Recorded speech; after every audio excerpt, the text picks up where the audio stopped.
Well, we got some questions that are coming through our email address, which we'll get to. But I was talking to my own mother, my dear mum, who lives in south of London in England, and she had a question about our spirits. Are our spirits created when we're created in the womb, or is our spirits already in existence? Like, are we eternal beings, and God kind of makes a body and plucks a spirit and puts it in it? And I guess that kind of feeds into reincarnation and that kind of thing. Or is our spirit created when we are created as a baby? So that was her question. Yeah, when it comes to this issue, what needs to be clarified is basically how far is too far with the information we've been given. A lot of people can get fanciful with inferences and take little ideas that they find appealing and then either read it into the Bible or think that the Bible is presenting something using language that they're familiar with but not what the Bible is actually communicating. So, as we always emphasize, test your conclusions as much as the text itself, how you're reading it. When people are usually arguing of the idea of a pre-existence, that you as your essence, your existence, your personage before you had a body, the saying, of course, is an accurate one. You aren't a body, you're a soul, you have a body. And again, like most sayings, it's summarizing a very specific point, but taken to a much higher degree than the Bible would support if we don't understand what it was actually talking about.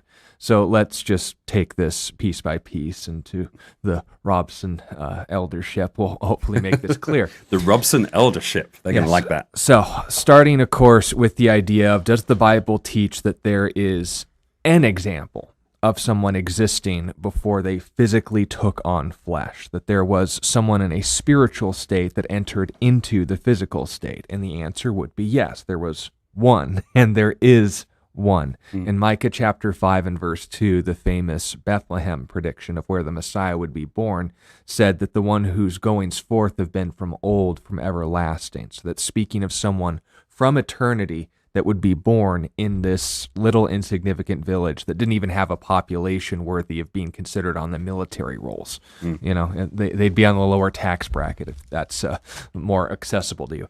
But the point being made is just that. We have an example in Jesus of someone who existed from eternity, was a spiritual entity, but took on flesh in a moment of history. Now, the question is that unique to Jesus?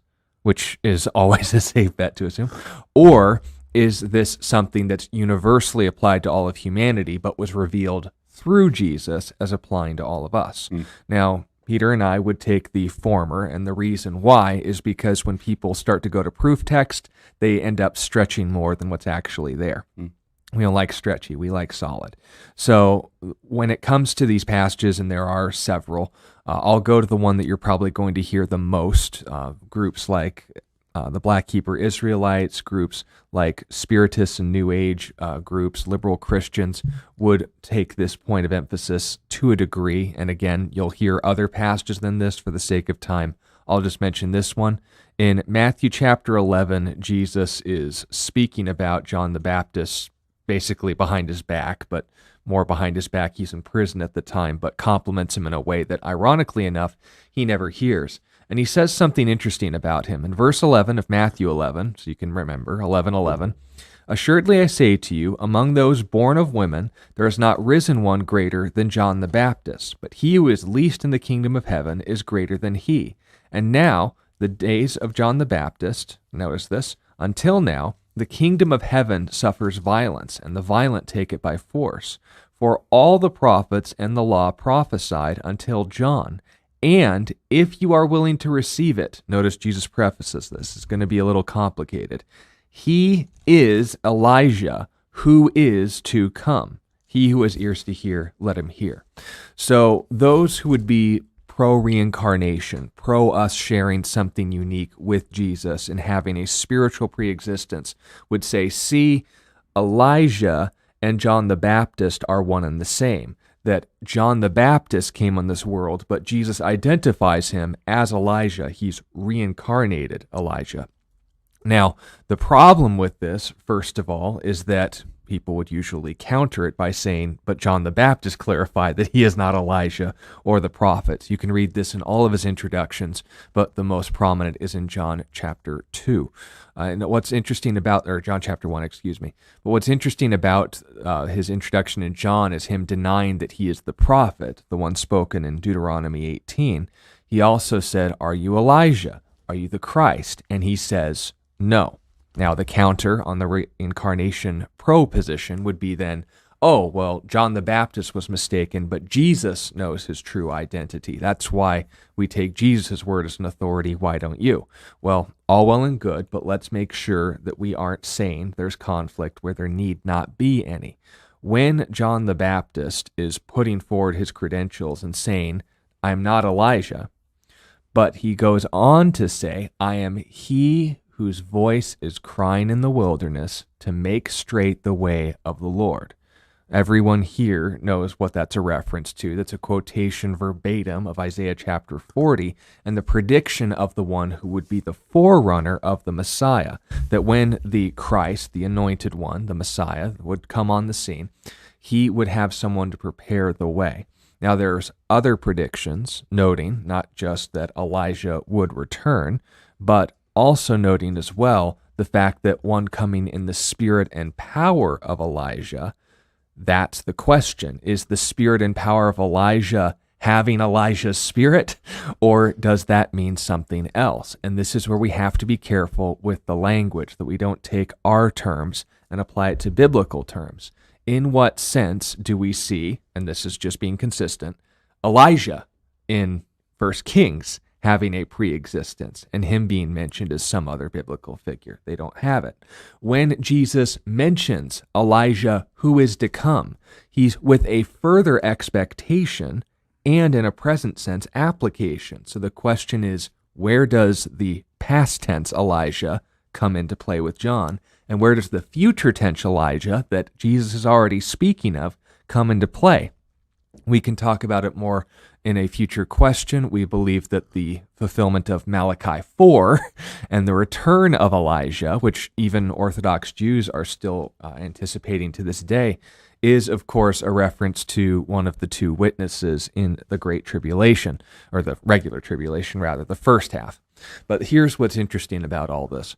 When we're talking about proving something on so little information and so many assumptions, the question is, again, what do we know about the spirit realm? To get back to the question, and the answer is what's revealed to us. Now, has been revealed or has been assumed, inferred, taken in piecemeal language and getting more sticky business than actual solidity. This is what we need to avoid. When Jesus puts forward John the Baptist credentials and says, he is Elijah who is to come, you can't dismiss the future tense point. You also can't dismiss John the Baptist's rightful clarification of himself and saying, I'm not that Elijah. I'm not the Elijah. I'm this Elijah. I'm this one who's going to come in the Spirit. And then the question comes, when the Bible says in the Spirit, does it mean bearing their soul, or does it mean bearing their ministry? And this is where you have to look for points of application. Now, again, I've gone on for this for a little while. I want to see if Peter has actual information to give here than just my ramblings. But the point of emphasis that would need to be made is we need to be careful when we say, oh, this was true of Jesus, therefore why can't it be, instead of where is it shown to be true of everyone else. Mm-hmm. There are things, and there is an important thing about Jesus that's exclusive to him, that God became man. Mm-hmm. I don't go then to presume, well, if God can do it, why can't I? There are lots of things that God does, is, and can do that I can't and will always be that way. If I ask the question then, so what is true about him and what is true about me? That which is explicitly stated. Mm-hmm. And if I have to make all these inferences and say, well, it says coming in the spirit and power of Elijah, well, that means that he was Elijah in a previous life. Big assumption. Oh, well, it was true of Jesus. Why can't it be true for everyone else? Big assumption. Where is it actually in the text, not inferred, assumed, and hoped for in your conclusion rather than brought to it? Now, again, regarding this idea of taking a pre-existent soul and putting us into a body, the idea of reincarnation, is there anything you want to add or clarify, Peter, as far as maybe other passages, why we would disagree with this? Yeah, absolutely. Very good question, by the way. In my opinion, and I'm not overselling it, I think it's one of the most important questions we can answer in our day-to-day. So kudos to your mom. Good job, Mom. for picking up on this. I'm actually writing, I'm not being facetious at all, I'm actually writing an article right now called Body Ethics, How the Incarnation and the Resurrection Shape Christian Views of Morality. So what we think of the body in relation to the soul actually has a lot of implications for how we treat the body and how we treat ethics in general. And it was a very uniquely Christian idea that the body and the soul are inseparable. It is unique to any other culture and religion across the world, which is really incredible. And because of that, the specific ethics that Christians came to throughout the period of church history is relegated to this idea of the relation between the body and the soul. So what I mean is that the vast majority, and by vast majority, like I said, almost all that I've been able to find, cultures and religions believed in some form of what we would call dualism. Dualism is the belief that the body and the soul are different things. They're separate. Hence the word dual, right? They're two different things. And therefore, there was a lot of debate about when the soul entered the body. In Eastern religions, they thought about the idea of reincarnation, that your soul just recycles into your body. In more Western thought, there was the idea that the soul would just go to Hades after you die, or if you're really, really good, you go to Elysium. But every single religion had this idea that heaven was a disembodied eternal existence, and that the soul enters into the body at a moment in time. So Aristotle believed that at 40 days within the pregnancy, the soul of a male would enter into the body of the unborn child. And at 80 days, the soul of the female would enter into the body of the unborn child. I'm not really going to get into why the time difference is there, but that was his idea, that there was an entrance of the soul into the body that happened while you were living. So in other words, your body could be animated, but without a soul, in his way of thinking, right? So we know what a 40-day-old infant looks like. He did as well. Women had miscarriages back in the day. They would have been able to look at a miscarried child around that time. There's minor amounts of movement and things like that. Not that could be felt by the mom, but there is minor amounts of movement. There's a heartbeat, things to that nature. But he still believed that the body could exist without the soul. And he presented that as his thought process. And then later on, many Christians actually glommed onto that idea. Even Thomas Aquinas, one of the great Christian thinkers, believed the same thing, that the soul of the unborn doesn't enter into the body until during or partway through the pregnancy process. Now, does the Bible support that? Really quickly, Psalm 139, verse 14, I will praise you, for I am fearfully and wonderfully made. Marvelous are your works, and that my soul knows very well. My frame was not hidden from you when I was made in secret and skillfully wrought in the lowest parts of the earth.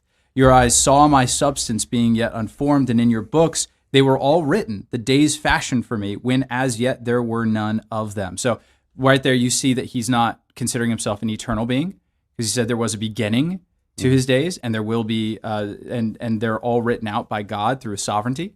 He also talks about the formation of his body for David is indistinguishable than the formation of a soul.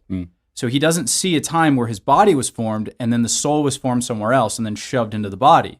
He sees that as the body's being formed, the soul's being formed at the same time. There is no difference between the formation of the body and the formation of the soul for King David. Now, this is something that's reiterated throughout the scriptures. And throughout the Bible, there's this idea, there's this concept of the marriage of the spirit to the body, the marriage of the spirit to the flesh. So Adam is created in Genesis chapter 2, and then God breathes into him, and he becomes an animated being. So prior to that moment, Adam is not Adam. It's not like a zombie husk was walking around, and then God shoved the soul into him, and then he became Adam. Zombie husk. Yeah, Write that down, zombie husk. It's a theological term, just so you know. Actually is. But at any rate, he is not Adam until God breathes into him. Until the spirit joins with the body, there is no Adam. It's just a corpse. It's a cadaver. Then throughout the scriptures, you see the same theme playing out over and over and over again, the marriage of the spirit to the body. You see, for instance, God showing up in a pre-incarnate form various times, like in Genesis 18, talking to Abraham. You see the importance of the bodies in the way that the Jews were commanded to treat their dead. If you touched a dead body, you'd be defiled. Joseph asked for his dead body to be brought back to Israel with them. So you have this veneration of the body taking place, even in the earliest stages of Israel. And then in Daniel, you have a promise that the body will be reanimated again, that there will be a resurrection. During the interim period, by the way, between death of the body and resurrection of the body, there was very little hope that there would be any consciousness remaining. If you read a lot of the Psalms, most of the Psalms, they're not making theological points, but they are stating fears that they had, that when they die, they're not going to be able to have consciousness and the ability to praise God. So even from the psalmist's perspective, they didn't really know what that interim period would be like, and there was a lot of fear and terror of entering into that interim period between the death of the body and the resurrection of the body. Then you have the ultimate marriage of spirit and body in the fact that God, who is spirit, John 14, verse 23, enters into the creation and becomes flesh, right? Enters into a body and becomes Jesus. Now, once again, it's not a husk that he invaded. It was a body that was formed for him, right? He was incarnate at the moment of conception. We see that he has interaction with John the Baptist when both of them are in utero, right? They have a weird kind of interaction that happens, which is really kind of cool. But that happens while they're in the womb. Jesus is present. His spirit, his being, his essence is in that body. And then when he raises again in the body, that's a signification that his body is now a part of the Trinity. God has brought humanity into the Trinity, and there is an eternal quality to the body now. It's not something that, it's not a husk that is discarded. It's something that is integral to your being. You need your body. You are, in a lot of ways, your body. Once your body dies, God will allow your soul to live in a very interesting interim period, as spoken of before. But Paul says in 2 Corinthians 5 that we don't long to be unclothed. We don't long to be without a body. We want to be further clothed. We want a better body, not to have no body. So the importance of the body is really important. The importance of the body is very relevant and valid for the early Christians. Well, what morality comes from this mindset? Well, if you have an idea that the soul just kind of goes into the body, and even a reincarnation idea, what's wrong, what's really wrong with killing somebody, especially, say, the unborn? What would be wrong with killing a body that hasn't been animated yet and doesn't have any autonomy yet and doesn't have any experiences yet? What would really be so wrong about that? And the answer is there's nothing wrong with it. Even after the kids are born, you see almost every society had some form of infant sacrifice, because the only value that they could ascribe to human life is the value that you could earn through your actions and your behaviors. So once you became valuable to the society, then your life has value and meaning. But up until that point, your life has zero value. It could be discarded at a whim. Parents could execute their children. They could leave them out to be killed. And none of that was seen as being immoral whatsoever. Because again, the body doesn't matter. Also, hedonism crops out from this mindset. Because if the body doesn't matter, then what does it matter what I do with my body in any type of licentious way? Right? If I want to have sex, if I want to overeat, if I want to utilize my body in all sorts of hedonistic lifestyles, what damage am I really doing? Because the soul is what matters, and the body can't affect the soul. So as long as I have faith, as long as I believe the right things and think the right things, who cares what I do with my body? Right? That was the idea of many, many Greeks prior. This is also where asceticism comes from. If the body is terrible, then why should I give any credence to it? I should deny the body. I should reject it. If I want to become more spiritual, because that's where heaven is, then wouldn't it be best if I neglected all of my body's desires and became more and more detached from physicality and became more and more united to enlightenment and to reason and to faith and to spiritism, right? That is the idea that happens in a lot of Eastern mysticism and even in a lot of Christian circles. The idea that the body doesn't really matter. That's why this is one of my critiques of the modern church as well, especially progressive Christianity. There's very little talk about body ethics, about virtue that is accomplished through the body. All that's really spoken of in many churches is just theological truths and religious sacraments to God, right? Tithing, evangelizing, things like that. But there's very little there's very little exhortation to what you do in your body on your day-to-day life, right? What you do at your job, what you do with your wife, what you do with your kids, right? There's very little emphasis on that because, again, who cares about the body? It's just about the soul that's going to go be with God, right? Why invest in any of these things if they're all just going to burn? You might as well just invest all of your time and attention into the spiritual things, and then you'll go be with God later. This is one more allocation for this, and then we can move on. But there's literally numerous. So we've touched the abortion issue, but how about this new concept, gender ideology? This comes from dualism, the idea that your body and your consciousness, your mind, your soul could be mismatched. That I could be a man in a woman's body or a woman in a man's body. This is the idea that my body is not integral to my being. My body is something that I make out of my being. So I exist as a full-fledged spirit, but what if God got it wrong? You're going down the assembly line. It's very tough to, fit the spirit into the right body. So I can a lot of people. It's a lot of people. Yeah. I can mismatch the soul. And that's what some people think. They believe that they have been mismatched, that God has legitimately put them in the wrong body, and therefore they have the right and the imperative to change their body to match their self-given identity. Or even to believe, as some people do, that the body doesn't matter at all, right? So there's the hedonistic mindset of I conform my body to what my wants, and then there's the ascetic mindset, I deny the body because of my wants. So for the more ascetically minded person, they would say, well, my body doesn't matter. It doesn't matter that I have a beard and I have short hair and that I have the genitalia of a male. I'm a woman. And if you don't say that, then you're a bigot, right? That idea comes from this dualistic mentality. So why is it that all these things are cropping up now? It's because dualism has not been a part of Western European culture for many, many years, for hundreds of years, because we didn't have a dualistic mindset. We believed that the body mattered. But now with that ideology going out of vogue, you're seeing all these excesses from the pagan world coming back into our world. So it's very important that Christians understand this. It may sound like kind of one of these interesting questions that's like very theoretical and doesn't have a lot of implications for the way you live your life. It's actually, like I said, I don't think I'm overselling it. It is one of the most important questions that you need to answer. Yeah. What is the role between your soul and your body? Yeah. And what is the difference between us and God? Right. And so one of the many unique things of God is that he's uncreated, right? We are created. But God was uncreated. He always was and always will be. And so you're saying something had to be. Yeah, something had to be. That's right. But we were, we are eternal beings from when we're created. We're right. And going forward, but not backward. Going backwards. That's what needs to be clarified. Right. We had a beginning. Yeah, right. Very good.